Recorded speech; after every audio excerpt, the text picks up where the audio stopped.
What's up, y'all? This is Dr. Craig Waleed, your host here on the Prison to Promise podcast, where I explore strategies formerly incarcerated people use to avoid returning to prison. On this episode, I'm joined by Miss Dellenna Harper, who candidly shares her experiences of addiction, prostitution, and recovery. Dellenna provides listeners a blueprint for escaping the grip of addiction and incarceration. Today, Dellenna serves as the director of Hope Harbor and Harvest Hills program at the Salvation Army in the greater Minneapolis area, where she provides service and care to homeless people living with mental illness. I invite you to listen and learn from the knowledge, wisdom, and understanding Dellenna freely shares.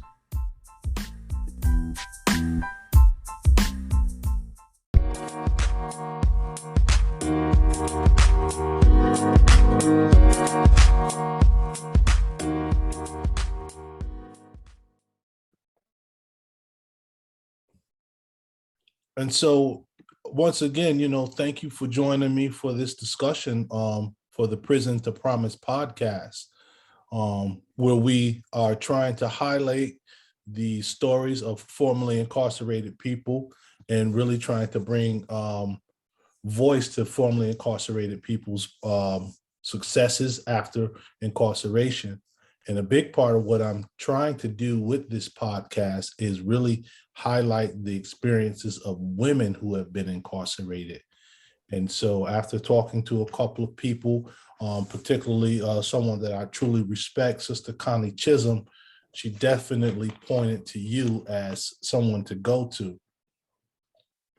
Yeah, she's awesome. I so appreciate Connie just popping up in my life. I always say she was inherited. I inherited her because she was a part of my girlfriend's support network. And my girlfriend introduced me to them, her, Connie, and some other women. And then my girl. So I inherited her whole support network. But Connie is definitely good people.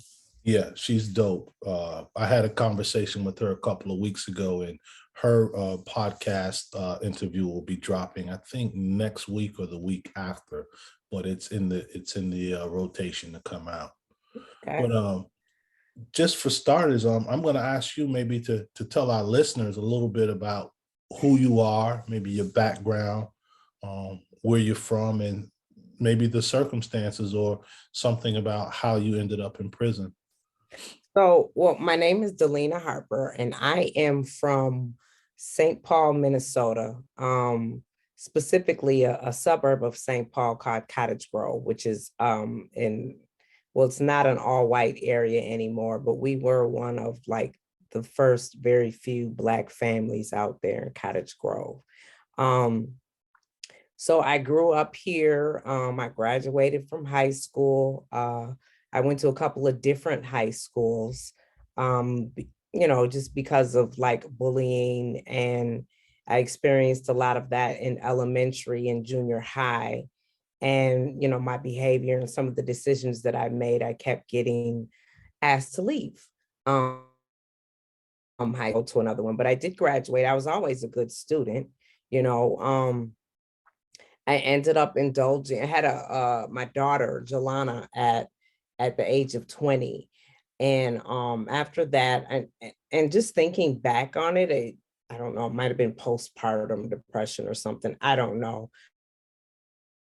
But I'm in hard drugs. I smoked weed when I graduated from high school, and I dibbled and dabbled in drinking and stuff. But the harder drugs came after my daughter, and that and with the drugs came a whole nother lifestyle. Once I got caught up in the grips of the lifestyle, and that in itself led me to a lot of my incarcerations. I remember when I was in New York and I went to get my certificate of relief, and the first thing that they got was my FBI record. And so there's a whole lot of prostitution charges on there. country. So I was not a very good prostitute because I was always getting caught. And I ended up down in Texas doing time at the state jail twice because of, so we're talking about Texas.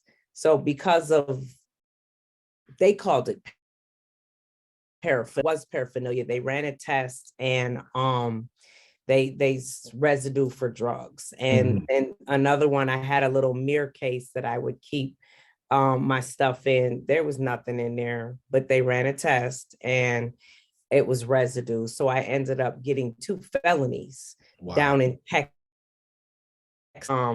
residue.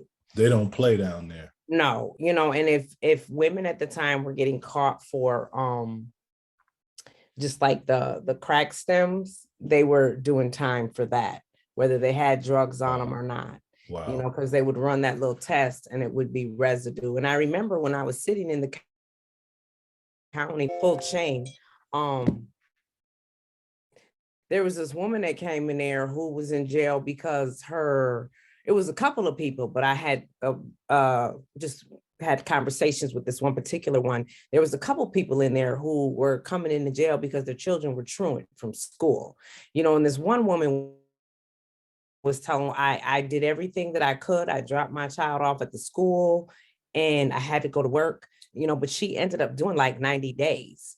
And that just didn't make sense to me because I'm like, so after the 90 days, you don't have a job, you don't have, your housing is probably gone because you haven't paid rent. Backwards, that system. Yeah. So it just kind of speaks to the logic of our criminal justice system. And I use logic sarcastically. And I would say there's no justice in the system. Exactly. I call it the criminal legal system because there is no justice. I like that, so, and it just really didn't make any sense. It was just, and then even when I finally started making better decisions, and I started working with people who had similar experiences as me, people who were doing drugs were going to jail, and the drug dealers, I remember when I did my intern, my whole group was full of drug dealers. And I'm just like, that didn't make any sense to me, because obviously we need help. And then when the people got released, they were released with the same issues that led to their incarceration, which was totally backwards. If not worse issues. Exactly. You've experienced depending on which prison and whatever you experienced in prison, because it's not, and I understand I get that, like the idea of prisons, but then you got these private prisons and it's just a whole lot of stuff. It's a whole nother culture behind those walls. Absolutely. And it's not conducive to changing someone's life or changing their thinking or making better decisions, because you got the guards and everybody in on that. So it's sad. It really is. Yeah. And it's a perpetual system. Exactly. Yeah. So, just, I'm not going to get into like the drug lifestyle, but that ultimately led to the times that I spent in the county and in the state time that I did down in Houston. And I just remember when I went in there, I wasn't, I didn't know what to expect. So I was talking to some of the other women and they were telling me, what to expect. You'll be assigned a job. And they told me like the laundry and the whole squad and you got the administrative and just different stuff. And so it's like a little city culture within a whole nother culture. A city within a city. Exactly. And I was seeing these women leave and talking smack about them. Like she just got out of here and she came right back. Little did I know I was going to be doing the same thing. But then the second time I came back, I was in this therapeutic community, which was designed to tear you down and try to build you back up, which didn't make any sense to me either, because how could you tear somebody down who was already broken and tore down? And just for for every negative behavior, they would give you a consequence. You know, they had like this confrontation where circle, and it was a pod of like 50 women. And then they had four pods in each dorm. So my pod had about 50 women, and we would have to sit in a circle.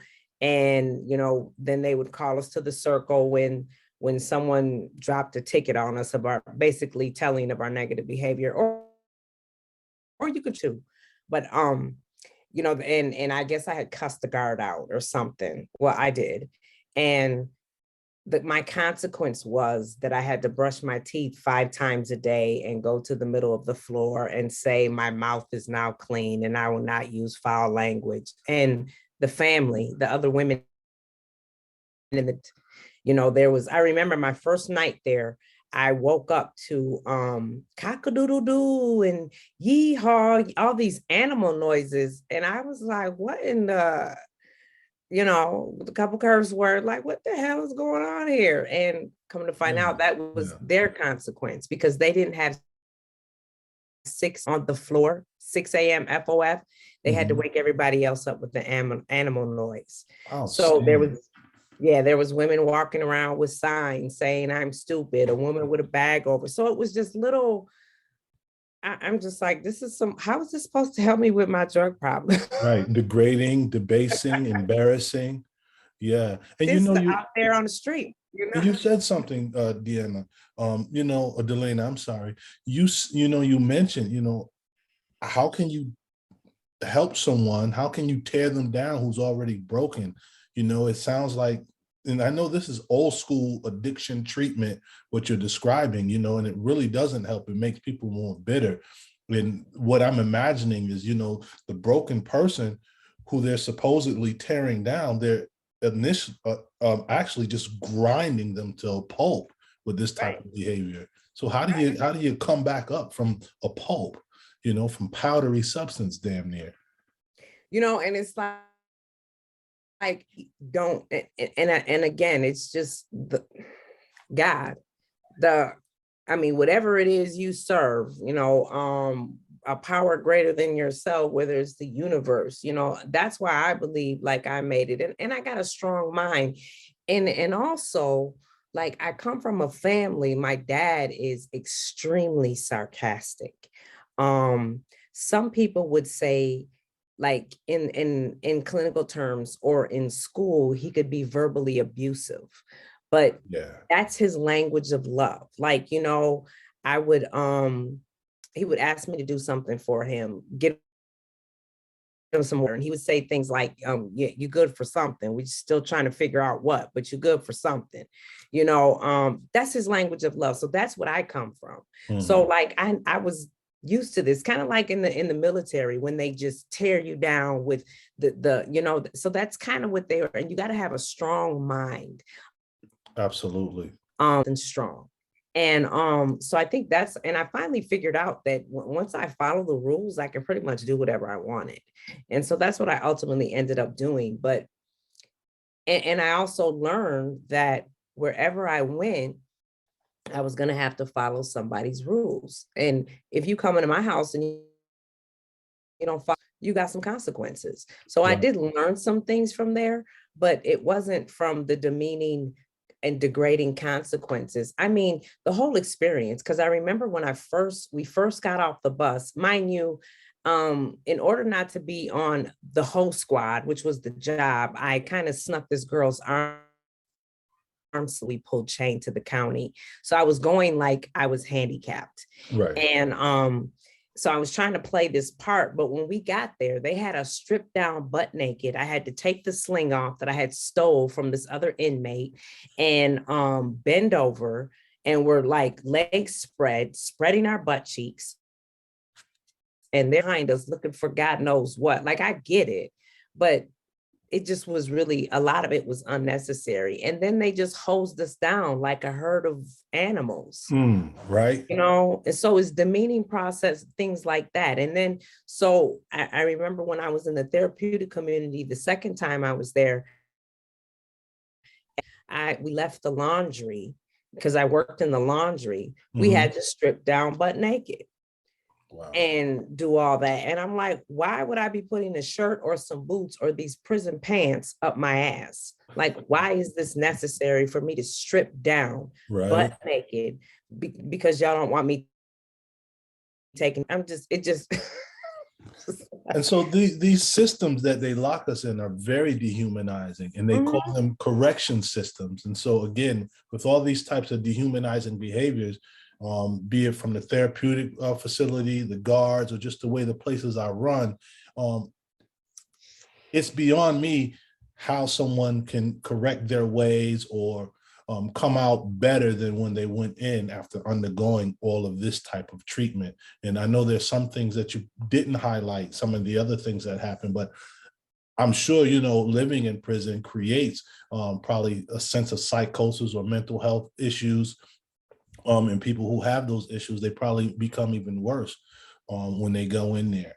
But Yeah. out of all your trips back and forth to jail and prison, at what point do you think you started to decide, or what clicked, or what light went on that made you say, hey, I got to do something different. I'm gonna do something different. And what did that look like for you?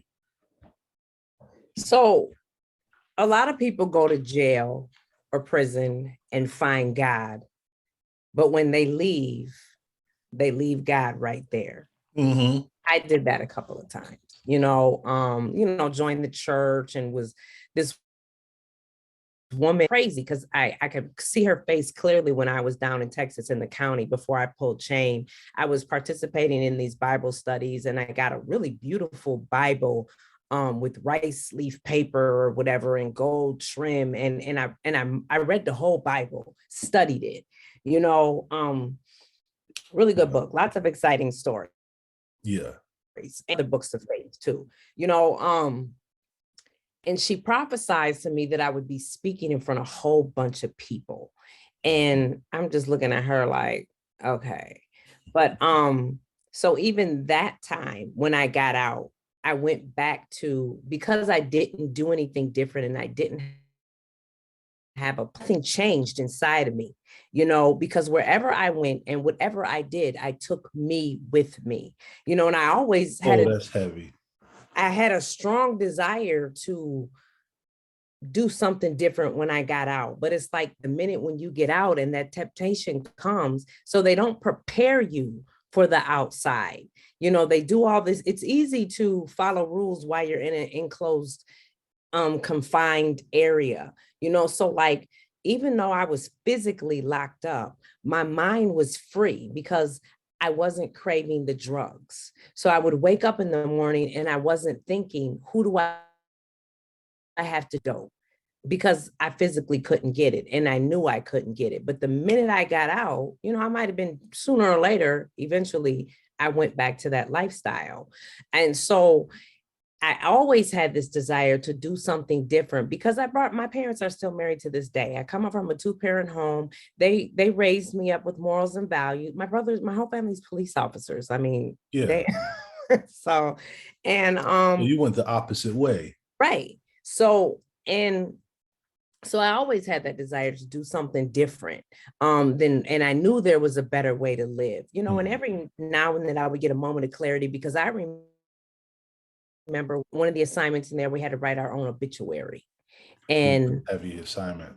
And I said, I wrote some real fly shit because I'm a good writer. And I wrote some real fly shit. And, I had everybody was like, wow. And then my counselor was like, yeah, Dellenna, but like, how did you die? And that question, she said, so from what I'm hearing and, spending time with you, you make it seem like you would smoke anybody under the table.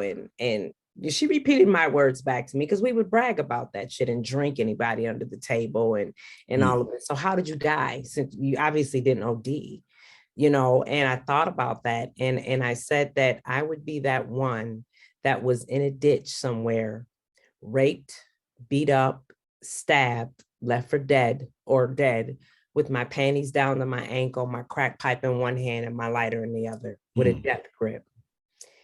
And that me like that. I knew if I continued that, that's how I would eventually die.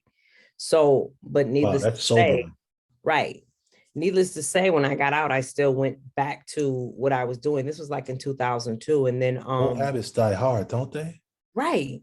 Yes. And so I ended up in work. No, I went back to Minnesota from Texas when I was released, back to my family who my family loves me. I love them, but a lot of they smoke a lot of weed, and, and I just can't do that. But and just that lifestyle, part of that, and the lifestyle is harder to kick than the real drugs. And because if the drugs don't get you, the lifestyle will. Yeah. So Say that for the people in the back to hear you. right. So I ended up in Rochester, New York, and I was doing something different. I was doing really good for a while.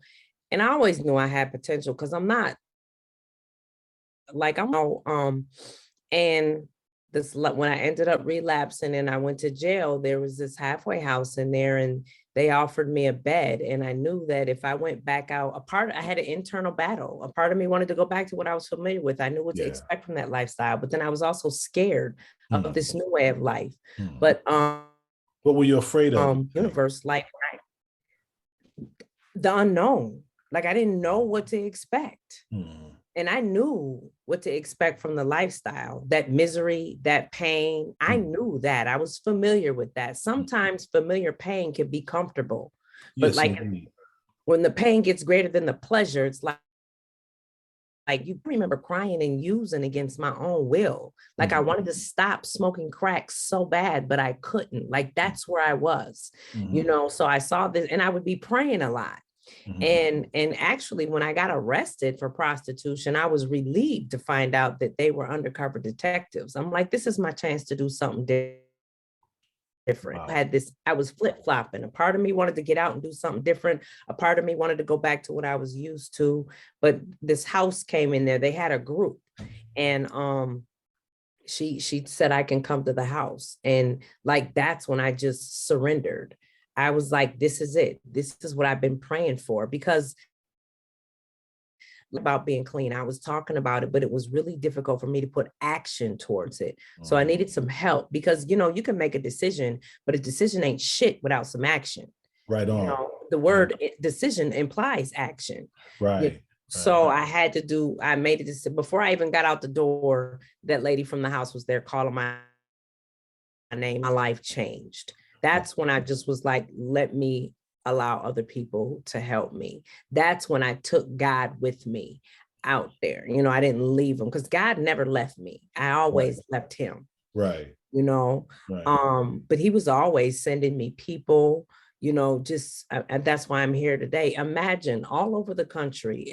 And I wasn't more than 100 pounds, traveling with truck drivers, hopping in and out of cars of people I don't know. I know a lot of women that didn't make it. And it's like, I did. Yeah. So Wow. So I That's think moving. that the opportunity to different and being willing and ready to do something different, that's when things just like click. But I always had the desire to do something different. But again, it's just that action, but had that lady not been there to pick me up, I guarantee you, I don't know where I would be, because a lot of people don't realize, caught up in a lifestyle, the first 48 hours of someone being released from incarceration are the most critical. Absolutely. And a lot of people don't realize that, because it's that internal battle. You want to do something different, but you run into all these barriers. And if you're doing it alone, you like, fuck it. Let me go back. And I wonder how many millions or thousands of people have been in that same crossroads, and they didn't have that support that they needed within those first 48 hours, 24 hours, or 3 days, whatever it was, but in those critical moments. And that was one of the things I was going to ask you to talk about, but you went right into that, which was the importance of supports to make that change, because oftentimes we have this internal desire. We know cognitively, spiritually, emotionally that what I'm doing ain't the right thing and I need to change. But for whatever reason, we can't make that change. But sometimes we get somebody put their hand on our shoulder, under our arm, and say, come on, let's go this way. And like you mentioned, that's when the surrender comes, because we know I've been needing to do this. I haven't had the courage, or I haven't had the know-how or whatever, but now I got somebody to walk with me. And, there is this, as I'm talking about this and reflecting on what you're saying, I think about this old African proverb that I read somewhere, and it said something to the effect that if you want to go somewhere fast, you go alone. But if you want to go far, you bring company, you have companions, And so I'm thinking about this thing of recovery, this thing of staying out of prison, changing our lifestyle. We have to have companions who are in the same mindset. I like that proverb. I like that. And that is so true, because we can't do this alone. Yeah. We can't do anything alone. We need people. Yeah. You And know, sometimes we are our own biggest obstacle.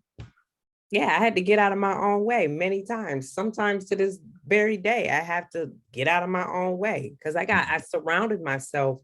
No, God has surrounded me with people who will push me out of my comfort zone, because that's where growth comes. I don't want to go there, but they push me to the places that I need to go in a loving and caring way. And I've had people around me like that pretty much all my life, but a lot of times early on, I would just run, kind of like Jonah in the belly of the whale. I would run from that shit. But now I'm just like, I'm clear on my passion, because I found my passion. So I'm clear on my purpose, because once you find your passion, you find your purpose. And I'm clear. And I think I had recently wrote this book with the help of a young lady, James Suter, and we didn't have a name for it until I left Rochester. My old supervisor, he wrote me this poem, and which turned out to be the name of the book. And it tells my story so eloquently. Every time I read it, I always cry, about a tear that fell down to earth, that went through all these trials and tribulations and obstacles, only to rise from them and help others to go through what she's already been. Like, that's what I do. So and I think that's what our purpose is. Where can people find this poem or find this book? So the book is on Amazon in the hard copy, and it's available on Barnes and Noble in the Kindle. It's at a lot of libraries in Rochester. And we found it in some other places. I didn't know where it was when I just Googled God's Teardrop with my name, Dellenna Harper. And so it's available Rochester at the Cerebral Kingdom bookstore. But the main things is Amazon and Barnes and Noble. And the name of the book again is God's Teardrop. Nice, by Dellenna Harper. Dope. That's dope. So what is your passion? You talked about your passion and your purpose. What are you doing today now that you've found your purpose, your passion, and you've chosen a different fork in the road? So I went from that house that I went to in Rochester. They helped me to go back to school. What was that house? The Jennifer House. Oh, the Jennifer House. Through the Spirit of Kristie Prison Outreach. And not only did they help me like stand, they helped me find my voice. Because I crawled in there under my belly, I slid under my belly. They helped me to stand up. And so now I use my voice for other people who can't. I love, my passion is working with women, but today I work with women and men. I understand today that men and women have a lot of the same issues, just deal with them differently. Absolutely. But I went to that house I was in. I ended up being the director, and I was running the house for a while, but I had to come back to Minnesota. Wow. And so today I work with formerly homeless people who struggle with mental health and addiction. And it's funny because office and they don't know my experiences. I don't know what or who they see. They would probably think I'm some young girl who don't know shit. And, but once I just get to I'm honest with them with compassion. you know, Yeah. because you're not about to come in here with no tricks or playing no little games and stuff. That's not what we're about. Right. You're Especially when experienced and seasoned. You've seen all that and you know it all. right. So once they hear me, they're like, oh, you know, I can't get over on her, or she knows a little something. Don't judge a book by the cover. Right. And just in a respectful way, because I respect what they do, no matter what it is. You know, this is your life. We're here to help you, but we do want to help you to be successful, you know, and whatever that looks like to you. Because some people, I don't tell them, like, you can, if you want to continue to use, that's your right. You know, you don't, I'm not here to tell you to stop using, Right. but I want you to live, you know. That's why we do this work. We're trying to help Right. people live and tap into their greatest You potential. know, so yeah, so just loving on them, even when they are making bad decisions, which is what people have done with me. Yeah. You know, and it's just it's a gift. Yeah. It is a gift to be able to give back what was so freely given to me. And it's almost the right And thing. It's the right thing to do too. It's almost like you cannot not give it back, you know, especially when you realize how good it felt to find yourself, you know. And as you talk about that, and I'm so passionate in this piece of our discussion because much of what you talked about is very similar to my own story, you know. And I needed help and I had to find my way. And once I found my way, you know, that's all I wanted to do from that point forward is help other people find their way. Because I realized all of us have this great potential within us.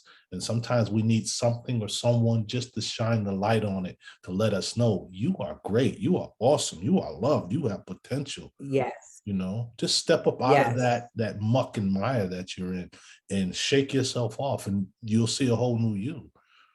Just think if everybody on earth thought that way, we would be living in a whole nother environment. It would be a whole different society, a whole different culture, a whole nother world. Sure. But not everybody thinks like that. Sure. You know, a lot of them act like I did out in the streets, the survival of the fittest, do or die. You know, when I'm not surviving today, I'm living. That's right. Thriving. I'm not existing. I am living today. Yeah. Yeah. And that's a big difference, you know. Yeah. Yes. So if there was some like really core wisdom or a targeted statement that you would share with young ladies or just people who are stuck in very similar lifestyles that you've been in your past, what would something be that you would share with them? Some words of wisdom or some ideal to maybe help them think deeper about where they are and where they might want to find themselves going in their future? I think right now, and I think we touched on it, is being able to ask for help and allow people to help you is a strength. That is not a weakness. I cannot do this alone. Yeah. You know, it's definitely a strength for us to ask for help.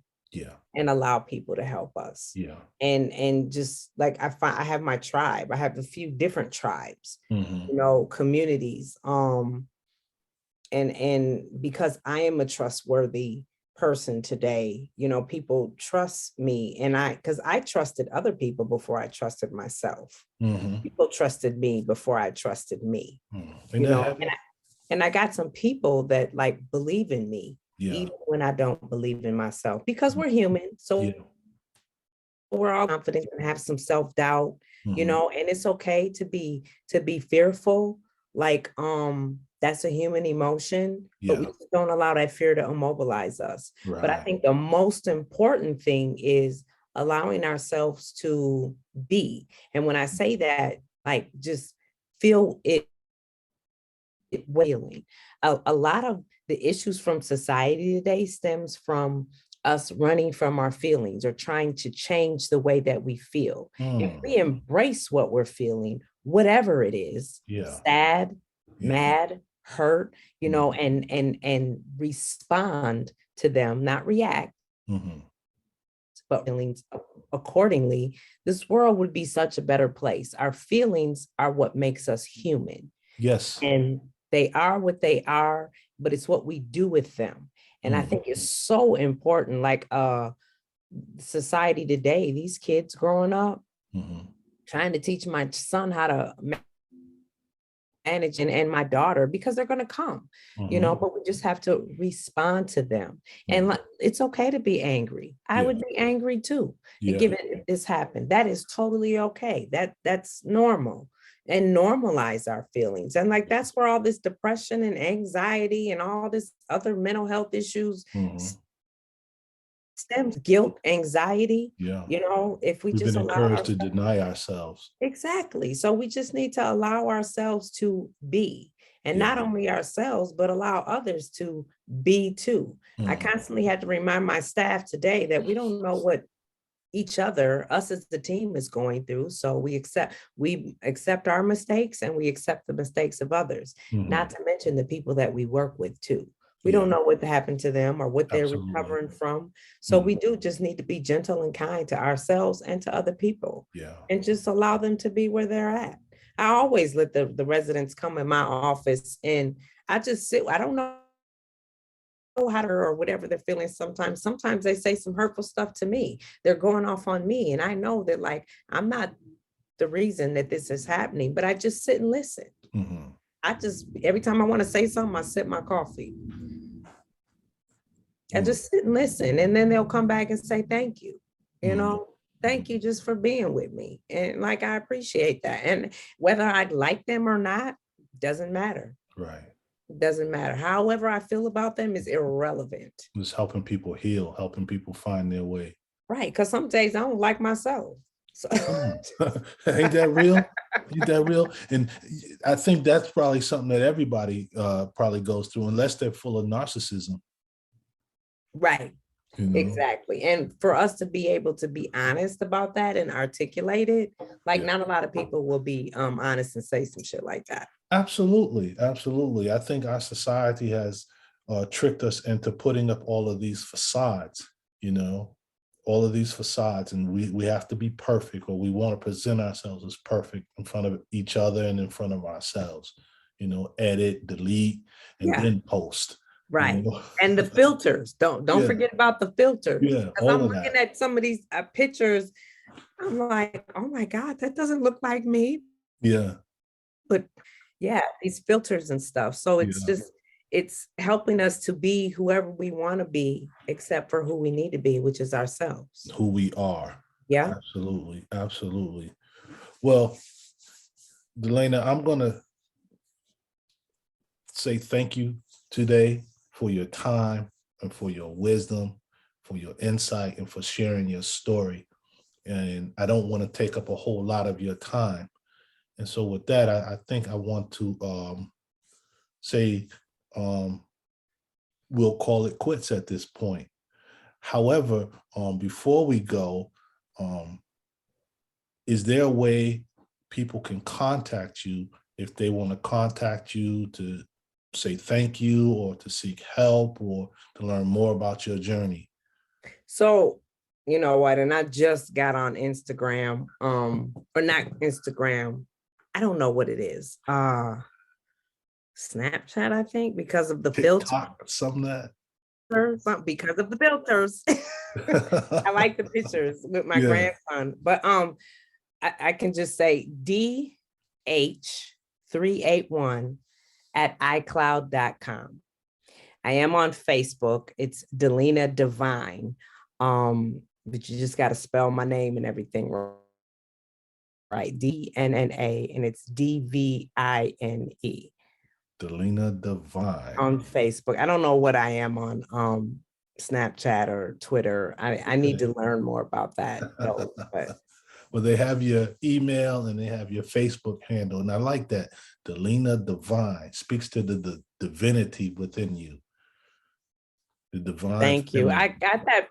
When I was in college, they told us to come up with an adjective that described us, that started with the first letter of our name. And I was early in recovery and wasn't thinking too highly of myself. The only thing I can come up with was dilemma, delirious, all these, but somebody said divine. And I was like, I like that. So absolutely. I took it and rolled with it. Yeah, and it's fitting. I think every woman should have that, but it even rocks for you because it matches your first name, Dellenna Divine. Yeah, Yeah, I think it speaks to the divine feminine within all of the women of the earth.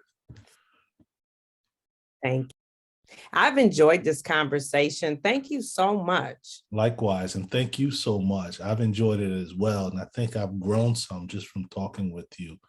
And I Thank once again want to thank you also for just trusting me with your story and trusting our listeners who will be listening to this story. And my hope is that someone will hear this story and it will help encourage them and elevate them. So once thank you. again, thank you, my good sister.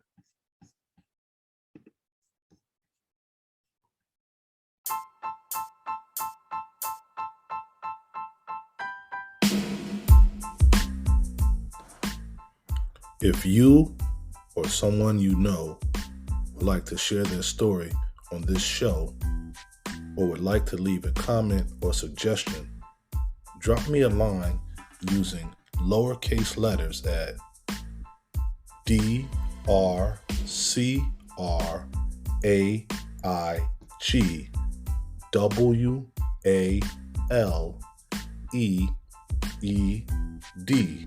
D as in dog, at gmail.com. That's Dr. Craig Waleed at gmail.com. Thank you.